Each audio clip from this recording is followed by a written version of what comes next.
Welcome to Debating About Robin. Robin is the alias of several superheroes appearing in American comic books published by DC Comics. The character was created by Bob Kane, Bill Finger, and Jerry Robinson to serve as a junior counterpart and the sidekick to the superhero Batman. As a team, Batman and Robin have commonly been referred to as the Caped Crusaders, and the dynamic duo the character's first incarnation, Dick Grayson, debuted in Detective Comics number 38, April, 1940. Conceived as a way to attract young readership, Robin garnered overwhelmingly positive critical reception, doubling the sales of the Batman titles. Robin's early adventures included Star Spangled Comics number 65 to 130, 1947 to 1952, the character's first solo feature. He made regular appearances in Batman-related comic books and other DC Comics publications from 1940 through the early 1980s, until the character set aside the Robin identity and became the independent superhero Nightwing. The character's second incarnation, Jason Todd, first appeared in Batman number 357, 1983.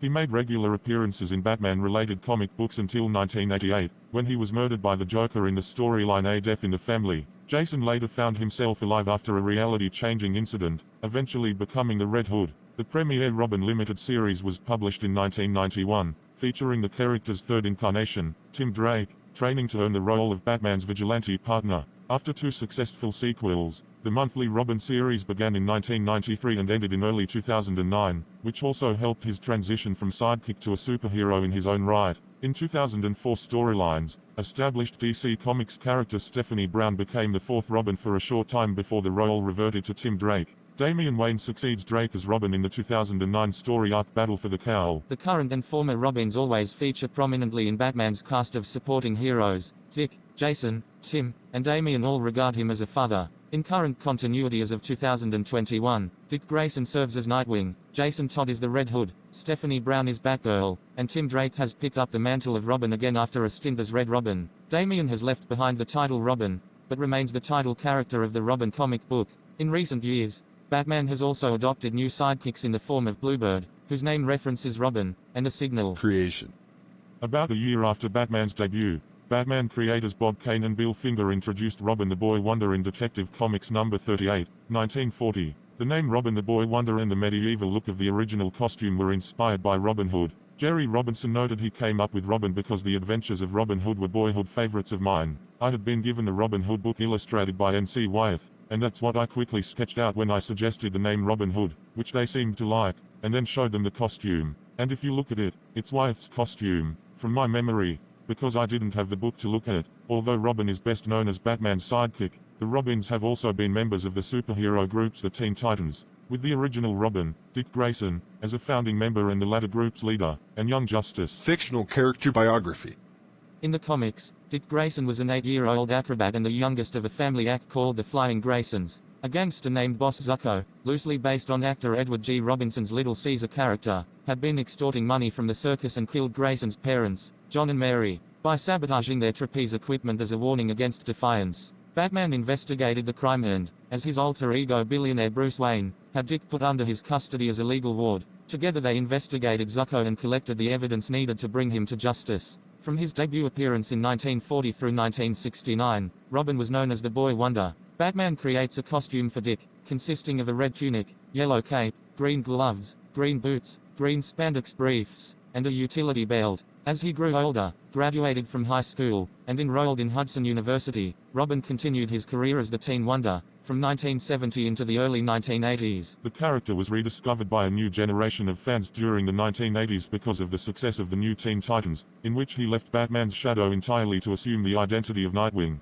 He aids Batman throughout the latest storyline regarding the several conflicts with Jason Todd until he makes his final return as the Red Hood. Grayson temporarily took over as Batman while Wayne was traveling through time, using the aid of Damian Wayne, making his newish appearance as Robin, to defeat and imprison Todd. With Bruce Wayne's return, Grayson went back to being Nightwing. DC was initially hesitant to turn Grayson into Nightwing and to replace him with a new Robin. To minimize the change, they made the new Robin, Jason Todd, who first appeared in Batman number 357, 1983, similar to a young Grayson. Like Dick Grayson, Jason Todd was the son of circus acrobats murdered by a criminal, this time the Batman adversary Killer Croc, and then adopted by Bruce Wayne. In this incarnation, he was originally red-haired and unfailingly cheerful, and wore his circus costume to fight crime until Dick Grayson presented him with a Robin suit of his own. At that point, he dyed his hair black. After the miniseries Crisis on Infinite Earths, much of the DC Comics continuity was redone. Dick Grayson's origin, years with Batman, and growth into Nightwing remained mostly unchanged,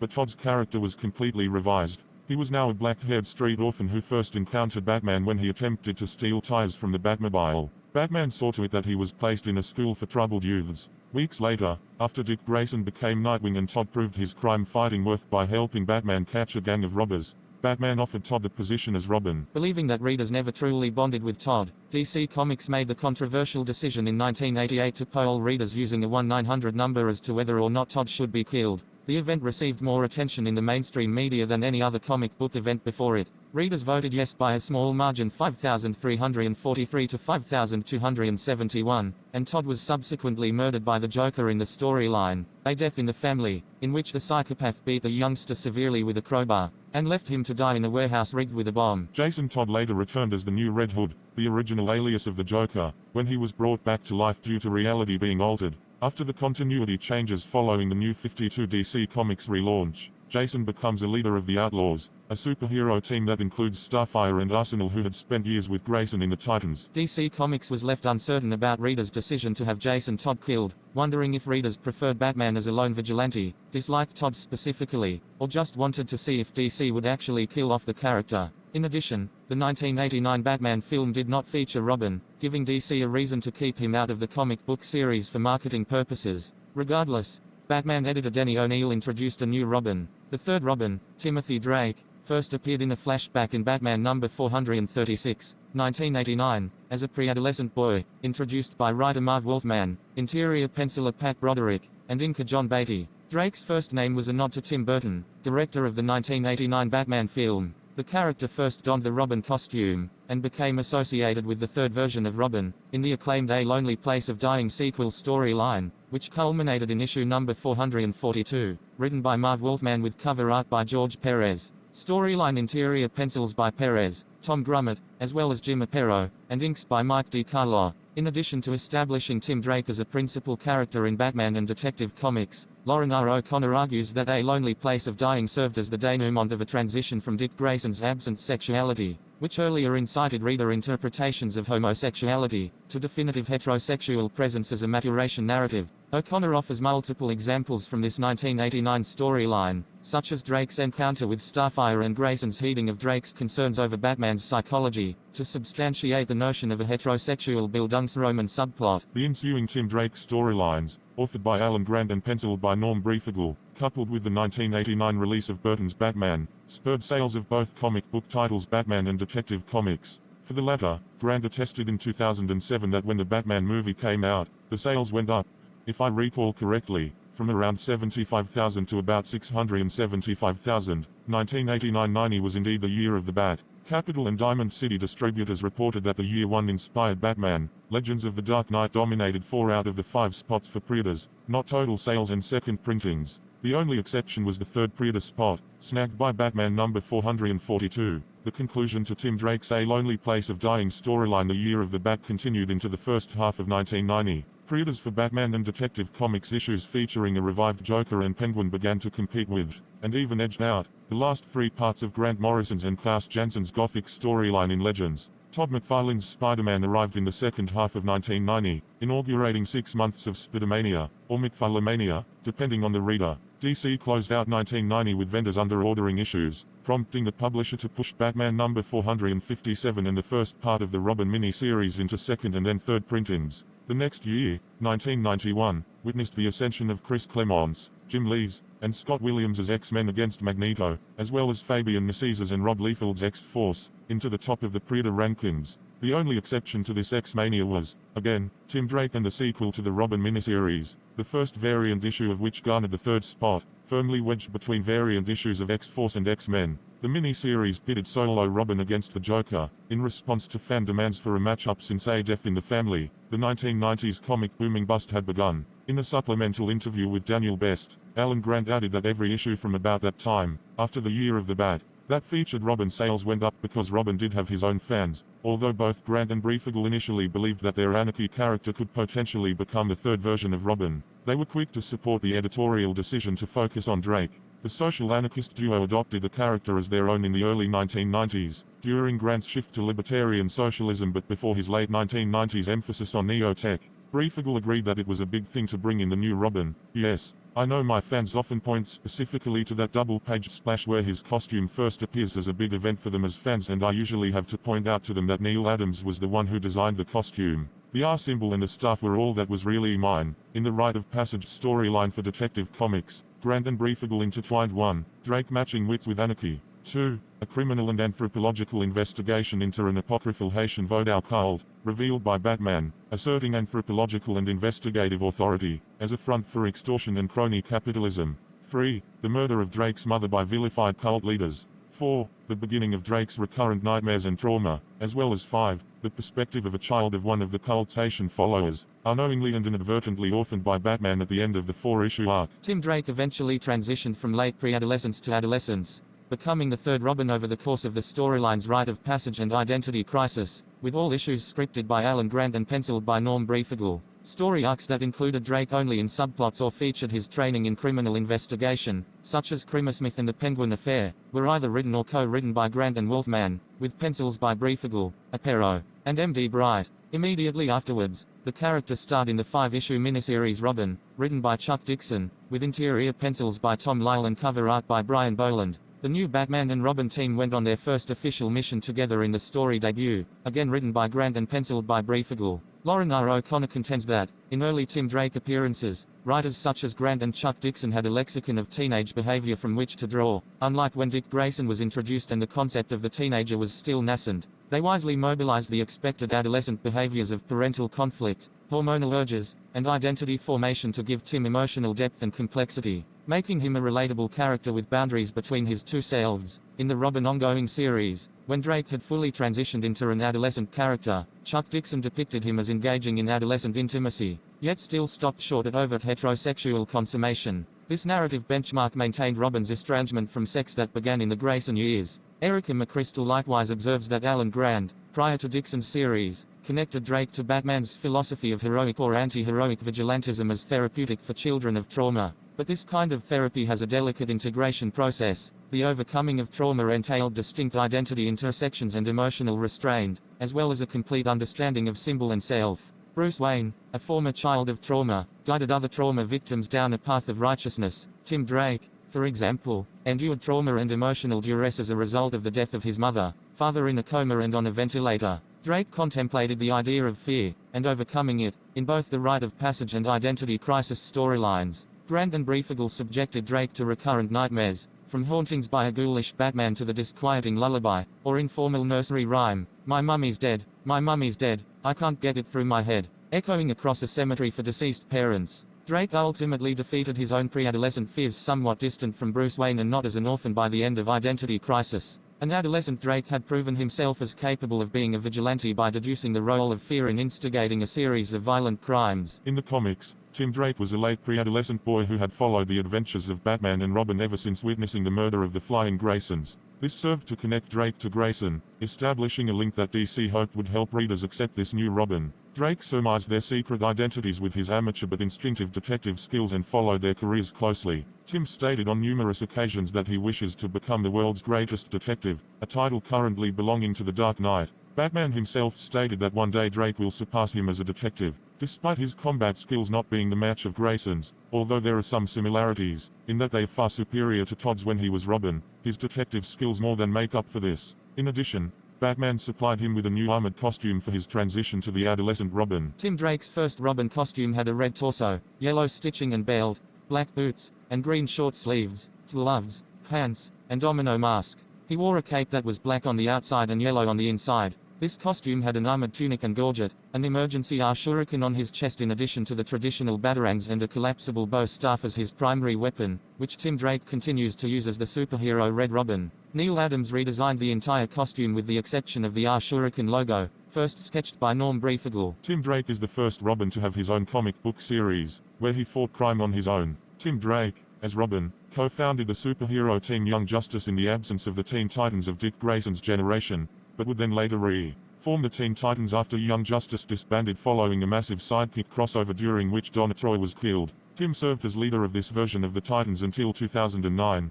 at which point he quit due to the events of Batman RIP. Following Infinite Crisis and 52, Tim Drake modified his costume to favor a mostly red and black color scheme in tribute to his best friend, Superboy, Kon-El, who died fighting Earth Prime Superboy. This Robin costume had a red torso, long sleeves, and pants. It also included black gloves and boots, yellow stitching and belt, and a black and yellow cape. Tim Drake continued the motif of a red and black costume when he assumed the role of Red Robin before and during the events of the New 52. Tim Drake assumes the identity of the Red Robin after Batman's disappearance following the events of Final Crisis and Battle for the Cowl and Damian Wayne becoming Grayson's Robin. Following 2011's continuity changes resulting from the New 52 DC Comics relaunch, history was altered such that Tim Drake never took up the Robin mantle after Jason Todd's death, feeling that it would be inappropriate. Instead, he served as Batman's sidekick under the name of the Red Robin. However, in DC's Rebirth relaunch, his original origin was restored. In 2020's comics tying in with DC's Infinite Frontier era, Drake returns to the Robin mantle as Batman's primary crime-fighting partner when Damian goes on a soul-searching journey.